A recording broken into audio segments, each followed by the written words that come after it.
Ibu bapak, saudara-saudari, teman-teman muda, serta anak-anakku yang terkasih. Shalom semuanya.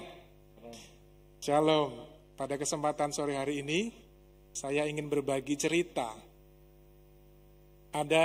Suatu ketika ada seorang gadis yang punya keterbatasan, dia tidak bisa melihat.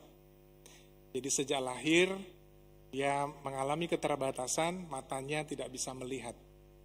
Lalu berkenalan dengan seorang laki-laki, dan si gadis ini punya impian, suatu saat dia ingin melihat dunia. Karena dari kecil sampai remaja, sampai berumur kurang lebih sekitar 21-22 tahun, belum pernah melihat. Dalam perjalanannya mengenal pria ini, laki-laki ini, lalu mereka punya hubungan yang spesial. Mereka dekat, lalu mereka menjalin relasi, pacaran begitu katakanlah. Lalu dalam perjalanannya sambil mengenal, pria atau laki-laki ini begitu menyayangi si gadis. Merawatnya, menemaninya di kala sedih, dan terus setiap hari memberikan penghiburan. Karena cita-citanya si gadis ini adalah ingin melihat. Jadi ingin melihat dunia karena punya keterbatasan, matanya tidak bisa melihat. Lalu singkat cerita, gadis ini berjanji, kalau seandainya dia bisa melihat, dia akan menikah dengan laki-laki yang dia sukai ini. Yang selama ini merawatnya, yang selama ini menemaninya, yang selama ini memberikan perhatian. Lalu dengan tenaga medis, lalu diupayakan sedemikian rupa, gadis ini bisa melihat. Setelah gadis ini melihat, lalu ia merasa kecewa. Kok bisa dia merasa kecewa? Ternyata yang dia ketahui setelah dia bisa melihat, laki-laki yang dia cintai, yang dia sukai, juga tidak bisa melihat. Bisa dibayangkan ya. Jadi laki-laki yang dicintainya tidak bisa melihat. Gadis ini kecewa bukan main karena dia merasa tertipu selama ini. Pikirnya. Dia merasa tertipu karena dia berpikir ketika dia sudah bisa melihat, ingin menikah dengan laki-laki ini, lalu mereka bisa menikah dengan bahagia karena lengkap, semuanya bisa melihat begitu. Tetapi yang terjadi adalah laki-laki ini tidak bisa melihat juga. Lalu dengan kekecewaannya, dia memutuskan relasinya, mengusir laki-laki ini pergi dan tidak berhubungan lagi, tidak menjalin relasi lagi. Bisa dibayangkan betapa sedihnya laki-laki ini. Karena selama ini sudah memberikan perhatian, memberikan cintanya untuk gadis ini, dikala sedih, menghibur, dan sekarang sudah bisa melihat. Beberapa waktu setelah itu, lalu si pria ini menuliskan sebuah surat dan dikirimkan kepada gadis ini. Isinya demikian. Selamat, kamu sudah bisa melihat dunia. Terima kasih untuk relasi yang selama ini kita jalin bersama. Nah, saya nada-nada orang-orang putus pacar gitu ya. Lalu di bagian terakhir, ini yang bagi saya cukup menyedihkan, dia mengatakan demikian. Semoga kamu menemukan pria yang bisa membahagiakan kamu. Dan satu lagi jangan lupa, tolong dijaga ya, mata yang ada di matamu saat ini. Matanya dia yang ada di matamu saat ini. Jadi ternyata laki-laki ini berikan matanya untuk gadis ini supaya bisa melihat. Ceritanya sampai di situ. Nanti silakan kembangannya dilanjutkan sendiri. Bapak, Ibu, teman-teman, saudara-saudari yang terkasih, sebagaimana yang kita dengarkan dalam bacaan pertama, ketika dikatakan di situ, Firaun, Raja Mesir, begitu keras hatinya. Kendati semua mukjizat yang diberikan oleh Allah melalui Musa dan Harun tidak bisa melunakkan hatinya.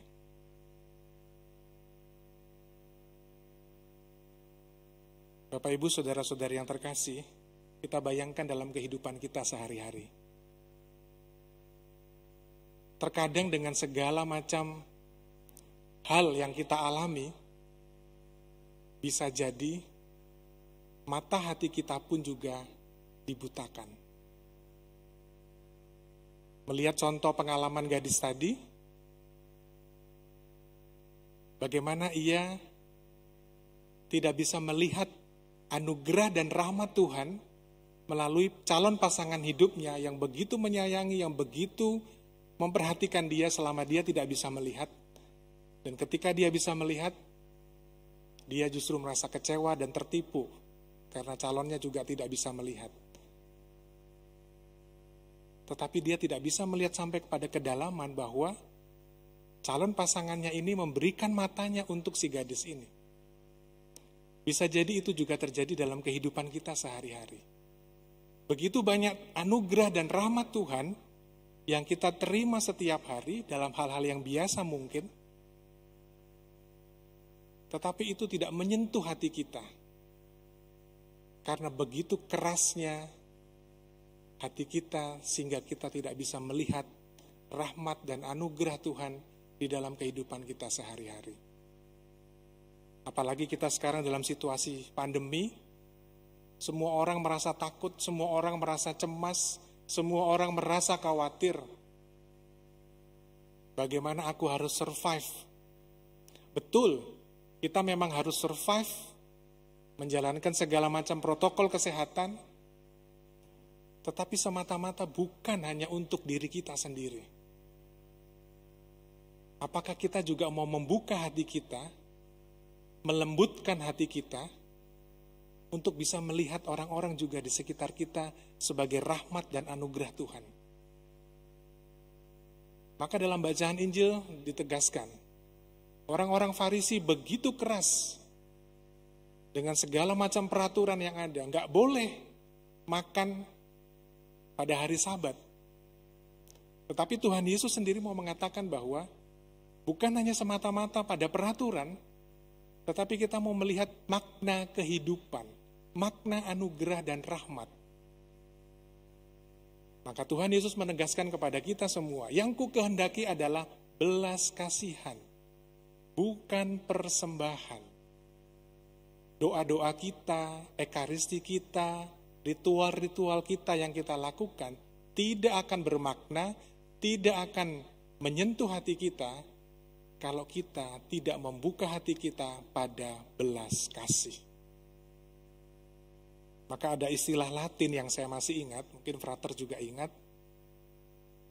Fortiter in re, suaviter in modo.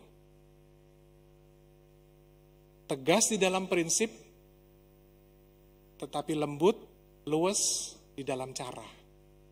Artinya apa? Kita jelas tahu bagaimana apa yang prinsip di dalam kehidupan. Tetapi kita juga bagaimana diajarkan oleh Tuhan Yesus punya belas kasih. Menerapkan segala hal di dalam kehidupan ini juga dengan prinsip kemanusiaan. Maka melihat contoh di awal tadi, kita mau belajar. Jangan-jangan, saya dan Anda semua bisa jadi sedang dalam keadaan buta mata hati kita. Mata hati kita dibutakan oleh banyak hal, baik dari dalam diri kita sendiri, ada hal-hal yang belum selesai di dalam hidup kita, atau juga dibutakan karena situasi atau lingkungan hidup kita, orang-orang di sekitar kita.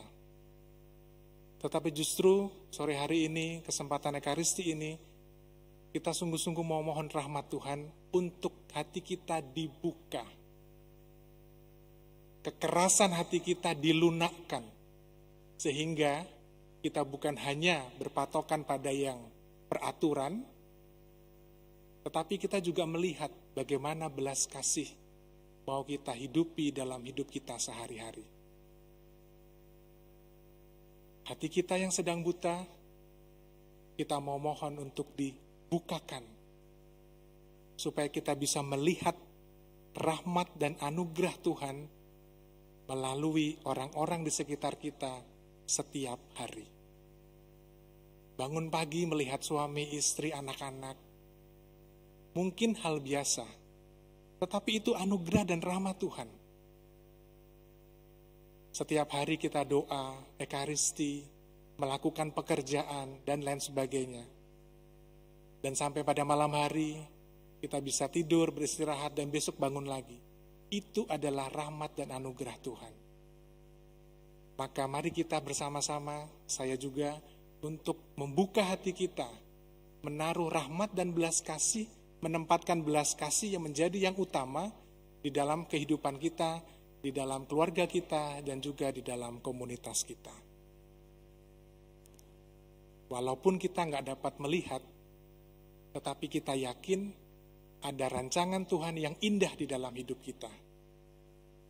Ada maksud Tuhan yang selalu indah menyertai hidup kita.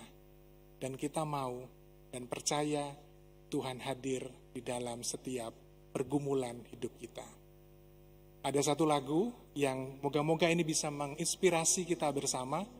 Kita sungguh-sungguh mau mohon, kalau saat ini hati dan mata kita tertutup dengan kekerasan hati kita mau bersimpuh di hadapan Tuhan, mohon, Tuhan bukalah hatiku. Meskipun mataku gak melihat, mohon, semoga setiap hari kita dimampukan untuk melihat rahmat dan anugerah Tuhan yang sederhana di dalam kehidupan kita sehari-hari.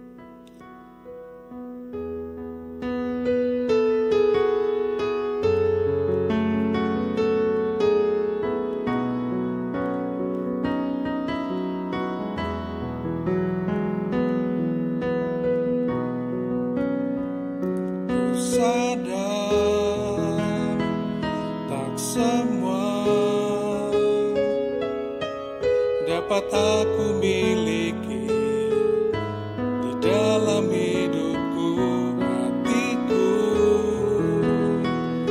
percaya rancanganmu bagiku adalah yang terbaik. Walau ku tak dapat semua rencanamu Tuhan, namun hatiku tetap memandang padamu. Kau tuntun langkahku, walau ku tak dapat berharap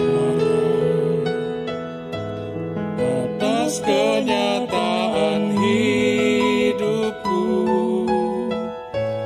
namun hatiku tetap memandang padamu. Kau ada untukku. Percayalah, Tuhan Yesus senantiasa menyertai hidup kita, perjalanan dan setiap pergumulan hati kita masing-masing. Dimuliakanlah namamu Tuhan, kini dan sepanjang masa. Amin. Amin.